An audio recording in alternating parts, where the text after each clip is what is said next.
আজ বানাবো রাঁধুনি বাটা দিয়ে আলু বেগুন দিয়ে পাতলা মাছের ঝোল। তার জন্য আমি 5 পিস কাতলা মাছ নিয়ে নিয়েছি।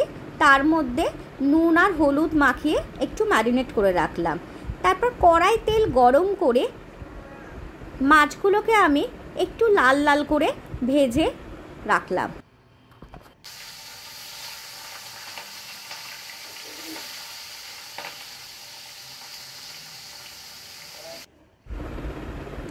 এরপর ওই তেলেই আমি লম্বা লম্বা করে 4 টুকরো আলু একটু ভেজে নিলাম।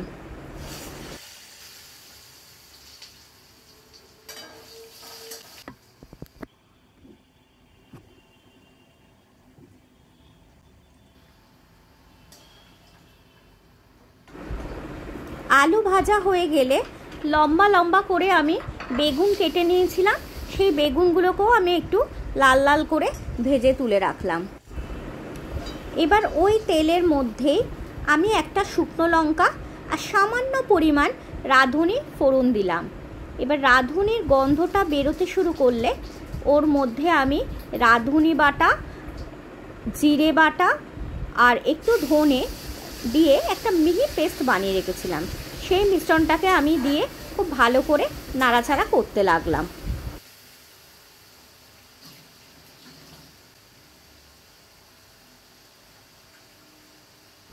এই মশলার থেকে তেল বেরোতে শুরু করলে তার মধ্যে আমি সামান্য পরিমাণ হলুদ আর একটু কাশ্মীরি লঙ্কার গুঁড়ো দিয়ে দিয়েছিলাম, আর সঙ্গে একটা কাঁচা লঙ্কা।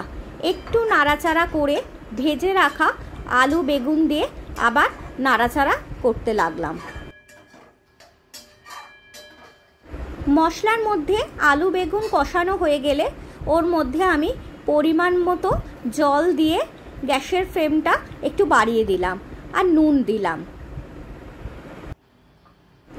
এবার ঝোলটা ফুটে উঠলে ভাজা মাছগুলো আমি ওর মধ্যে দিয়ে দিলাম।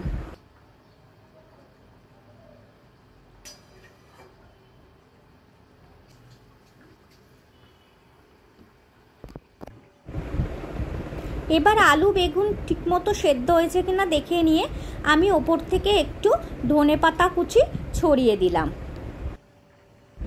এবার গরম গরম ভাতের সাথে পাতলাই আলু বেগুনের মাছের ঝোল পাতিলেবু বা গন্ধরাজ লেবু দিয়ে মেখে খেলে মনও ঠান্ডা হবে, শরীরও ঠান্ডা হবে। যদি আমার রেসিপিটা ভালো লেগে থাকে প্লিজ একটা লাইক, কমেন্ট, সাবস্ক্রাইব আর শেয়ার করে দিও।